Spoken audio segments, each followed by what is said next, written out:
Assalamualaikum warahmatullahi wabarakatuh. Apa kabar warga sipil sekalian? Perkenalkan, nama saya Upen. Di sini saya akan menjelaskan tentang betapa buruknya pendidikan kampus di negeri Konoha tercinta ini. Langsung saja, untuk kamu warga Konoha yang berusia SMP atau SMA, ingat baik-baik. Kalau kamu ingin mendapatkan pendidikan yang baik, ingin mendapatkan ilmu yang bagus, ingin menjadi orang yang hebat, satu hal, jangan kuliah di universitas di negeri Konoha ini. Oke, masalah yang pertama, rank global. Universitas terbaik di negeri Konoha ini, UE, ranking 1 di negeri ini. Tapi menurut global rank, dia itu urutan 189, bukan 96. Dan menurut Endurance, dia peringkat 460. Bayangke, universitas terbaik di Konoha, ranking di dunianya rendah sekali. Faninya jalan kaki. Yang kedua, dananya sedikit sekali. Bayangke, beasiswanya sedikit pol dengan jumlah manusia yang 290 juta sekian, beasiswanya cuma sedikit sekali beasiswa di negeri ini. Kemudian fasilitas laboratorium, perpustakaan, teknologinya ketinggalan sekali dibandingkan universitas-universitas lain di dunia. Sistem pendidikannya fakta. Oke, waktu dulu saya kuliah, dosennya cuma datang, oke, pada semester ini kalian akan mempelajari bab 1, 2, 3, 4, sampai 12. Kita bagi, bab pertama dijelaskan oleh kelompok 1. Kelompok 1 isinya A, B, C, D, E, F, G. Dosennya tidak punya keinginan untuk menularkan ilmu dari mulutnya. Dia nyuruh mahasiswanya untuk mencari sendiri, kemudian dipresentasikan di kelas. Kemudian apa hasilnya? Zong, nggak ada ilmunya lah. Kita cuma dapat nilai aja, konyol. Selanjutnya, kuliah di sini kebanyakan teori, prakteknya nol. Kamu kuliah komputer seperti saya, kamu paling cuma disuruh bikin program-program kecil di kelas, tidak ada proyek besar, konyol, nol, pokoknya nol. Lebih baik belajar di YouTube daripada belajar di kampus. Kemudian bahasa Inggris, bayangkan kita sekolah PAUD, TK, SD, SMP, SMA, kuliah, and from all of that shit that we have been through, kita sudah kayak belasan tahun, 14-15 tahun kita kuliah. Sebagian besar mahasiswa di negeri ini tidak bisa bahasa Inggris. Terus ngopo belasan tahun, you get education from this government. Konyol sekali. Oke, dan yang terakhir dan tidak kalah konyolnya, untuk mendapatkan gelar bachelor degree di negeri ini, kamu butuh membuat skripsi. Apa itu skripsi? Skripsi adalah kumpulan teori yang dipraktekkan dari satu tempat ke tempat lain terus ditulis. Semua isinya sama, cuma beda data dan tempatnya tok. Beda datanya tok, teorinya sama, semuanya sama, tidak ada ilmunya sama sekali. Bahkan ada beberapa kampus yang membuang hasil skripsi mahasiswanya. Entek no duit, entek no tenaga, entek no waktu, dibuang tok. Rahanggu, fakta. Negeri ini fakta. Dan selanjutnya yang nomor 3, dosen. Tidak kalah kacaunya, dosen di negeri ini banyak sekali dosen yang tidak kompeten. Tidak kompeten gimana? Yuk, tidak berilmu, cuma punya gelar aja.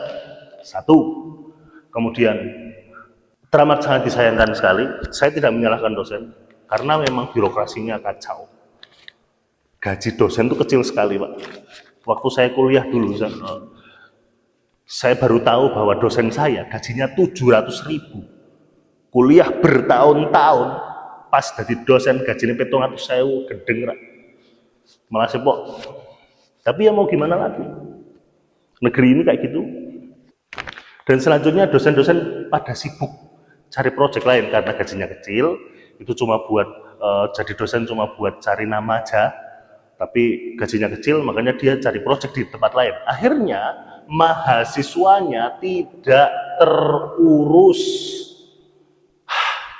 Kacau lah. Kemudian yang tidak kalah penting lagi, sistem feodal di negeri ini. Kamu harus menghormati dosenmu dengan sungguh-sungguh. Kamu harus menyembah dia. Oke? Apalagi kalau kamu lagi butuh konsultasi, kamu tidak bisa konsultasi lewat HP, harus ketemu. Dan harus ketemunya, kita harus nyari, Pak, lagi sibuk enggak? Oh, kamu bisa menemui saya di kantor saya jam segini. Kita tungguin nih, 1 jam, 2 jam, 4 jam, 5 jam. Pas sudah ketemu, oh saya lagi ada acara, tak tinggal dulu ya. Dan itu terjadi di setiap kampus di negeri ini pasti ada. Mau seperti itu? Saya sih enggak. Dan yang terakhir, kalaupun ada dosen yang bagus, ya pasti ada dosen yang bagus di negeri ini, mereka tidak terfasilitasi. Mereka niat untuk riset, niat untuk ngajar, niat untuk mencari ilmu, menyebarluaskan ilmu, tapi tidak ada dukungan dari pemerintah. Mereka kalau mau riset susah. Ya, di kampung halaman kita semua ada jamur yang enak sekali, ini gambarnya. Tapi kita tidak bisa sampai sekarang belum ada yang meriset sampai bisa menjadikan ini sebagai industri. Harusnya ini enak banget, lebih enak daripada jamur yang kecil-kecil tuh. Jamur enoki. Nah, kalau itu bisa kita majukan, top. Dan selanjutnya, birokrasi. Birokrasi yang sangat teramat, sangat susah sekali. Kalau kamu bukan anaknya siapa-siapa, kamu tidak punya uang, kamu mahasiswa manusia biasa, ya birokrasinya teramat sangat susah. Kalian tahu nggak? Di negeri ini ada beberapa kampus yang menyediakan ijazah. Kamu tidak usah berangkat, tidak usah mengerjakan tugas selama 4 tahun, cukup bayar aja setiap semester 5-10 juta. Dan setelah 4 tahun kemudian, ceng-ceng, kamu wisuda. Dapat gelar, titel. Dan kacaunya, kampus itu banyak digunakan oleh pejabat. Astagfirullah. Tahu kan kenapa negeri ini kacau? Dan yang terakhir, yang tidak kalah penting, masalah di negeri ini adalah lulusannya. Oke? Lulusan di negeri ini, seperti yang saya katakan tadi, bobrok sekali. Kenapa? Kebanyakan mahasiswa yang aktif di perkuliahan cuma mencari nilai dan IPK. Akhirnya kurang pengalaman dan kurang kemampuan untuk bersosialisasi. Tapi sebaliknya, mahasiswa yang ikut pergerakan HMI, FMN, atau apapun itu, mereka malas-malesan kuliah, akhirnya kuliahnya mogol lah, apalah, segala macam. Kemudian, untuk hal-hal kecil seperti critical thinking, berkomunikasi, menyampaikan pendapat, walaupun kalian sudah kuliah sampai 15 tahun, dari PAUD sampai kuliah, tidak menjamin kalian bisa berpendapat. Ketika datang ke sebuah acara, belum tentu setelah 15 tahun kuliah kalian mau ngomong, punya pikiran untuk berkritik. Oh ini nggak benar, saya harus menyampaikan ketidakbenaran ini. Enggak. Vakum, kayak HP mati, diem aja. Kemudian kembali lagi, banyak sekali saya menemukan orang-orang dengan nama Udin S. Usu, S. Susiu, atau M apa, gitu, Master of apa. Tapi walaupun mereka sudah kuliah 17 tahun lebih, berpendidikan selama 17 tahun lebih, mereka tidak bisa bahasa Inggris. When I'm talk to him or her or whatever she is, they can answer it. Because English in this country is so fancy. Bahasa Inggris itu di negeri ini tuh hal yang mewah. Padahal pendidikannya 17 tahun. Bahasa Inggris mau gampangi. Kamu bisa belajar dari YouTube. Cukup 1 bulan, 2 bulan kalian pasti bisa. Kalau belajarnya sungguh-sungguh pasti bisa. Tapi setelah 17 tahun sekolah, nol. Bahasa Inggris nol. Hal paling simpel, paling dasar, bahasa internasional yang digunakan di negara manapun. Setelah 17 tahun kuliah, sekolah, tidak ada apa-apanya. Nol. Dan sialnya, walaupun saya sudah tahu betapa bobroknya kampus-kampus di negeri Konoha, saya tidak bisa berbuat apa-apa. Saya tetap butuh beasiswa ini untuk menyelesaikan kuliah saya. Karena sekarang saya sedang menjadi guru honorer di sebuah sekolahan swasta di negeri Konoha ini. So, ya, ngikutin arus. Maka buat kamu yang belum ikut arus, masih SMP atau SMA, ingat, usahakan untuk kuliah di luar negeri. Banyak sekali beasiswa, kalian bisa cari di YouTube, di internet, banyak sekali caranya. Oke? Jangan kuliah di negeri Konoha. Lalu, apa solusinya? Apa solusi terbaik untuk menyelamatkan universitas-universitas di negeri Konoha? Jawabannya tidak ada. Kenapa tidak ada? Penyakit di negeri ini sudah berakar, bukan cuma 10 tahun, 20 tahun yang lalu, ratusan tahun yang lalu. Kalian tahu nggak? Belanda membayar gaji buruh di negeri ini. Tapi gaji itu tidak pernah sampai ke rakyat Indonesia. Kenapa? Karena ditilep, diceplok sama pejabat-pejabat di negeri ini. Kamu tahu nggak? Uang Rp1.000 yang ada di kantong kamu itu sebenarnya 1 juta. Tapi penolnya yang 3 dihapus oleh Hokage pertama dari negeri ini. Jenius sekali. Dan akan diulang lagi sekarang. Rencananya sudah dari 2010 dan akan dicanangkan akhir-akhir ini. Nanti akan dihilangkan lagi nolnya. Jadi negara kita sebenarnya sudah sama dengan Zimbabwe. Nilai tukar rupiahnya sudah jauh melemah sekali. Cuma supaya kita ketipu aja, akhirnya nolnya dibuang. Tidak sedikit orang yang sudah berusaha untuk memperbaiki negeri ini dengan mendirikan sekolahan atau membangun partai bertanduk merah atau partai kepel merah. Tapi itu cuma solusi jangka pendek. Hasilnya apa? Hasilnya tetap di dalamnya akan dimasuki oleh orang-orang korup, orang-orang dengan otak korup dari nenek moyang mereka.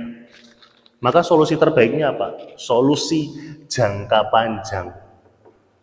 Kita tidak bisa berharap dari jati diri kita yang sudah ditanam oleh nenek moyang kita bisa kita atasi dengan partai atau sekolah atau kampus yang mau didirikan oleh Malaka. Kenapa? Oke, saya jelaskan. Dari zaman Soekarno sudah ada kok mahasiswa yang dikirim di luar negeri untuk pulang dan membangun negeri ini. Tapi lihat hasilnya. Bukan solusi. Lalu apa? Saya punya solusi yang mungkin bisa kita terapkan. Oke. Yaitu membuat yayasan yang berisikan anak yatim. Kenapa anak yatim? Karena banyak sekali anak yatim di negeri ini. Coba kalian lihat di konten-konten itu, masih bayi, sudah tidak punya orang tua, balita. Pertama, kita bisa menyelamatkan anak-anak itu. Yang kedua, kadang yang bisa membuat kamu kesulitan untuk mencapai kesuksesan adalah punya orang tua. Dari pengalaman saya mendidik santri di pesantren, atau menjadi guru di sekolahan. Kadang orang tua menjadi masalah utama. Kenapa? Satu, banyak orang tua yang lalai dalam mendidik anak. Mereka taunya disekolahkan terus selesai. Padahal anak harus didik mulai dini, dari bayi, dari balita, sudah mulai diajari pendidikan, sudah mulai diajari cara berkreatif, sudah mulai diajari banyak hal. Tapi banyak sekali orang tua lalai di negeri ini. Yang kedua, banyak orang tua yang menghambat kemajuan anak. Maksudnya gimana? Mereka mau kuliah di luar negeri, tidak boleh. Mereka mau seperti ini, tidak boleh. Mereka mau kuliah di sini, tidak boleh. Mereka mau ini, tidak boleh. Mereka menitipkan cita-cita pribadi kepada anak. Ya, seperti itu. Selanjutnya, banyak orang tua yang menuntut anak bahwa kalau kamu udah gede nanti, kamu harus mengembalikan jasa-jasa yang sudah saya berikan kepada kamu. Maka dari itu, dengan mendirikan Yayasan Yatim Piatu ini, diharapkan kita bisa mendidik anak dari mulai usia sedini mungkin. Bayangkan, mungkin ini proyek yang panjang sekali ya, bisa 20-30 tahun.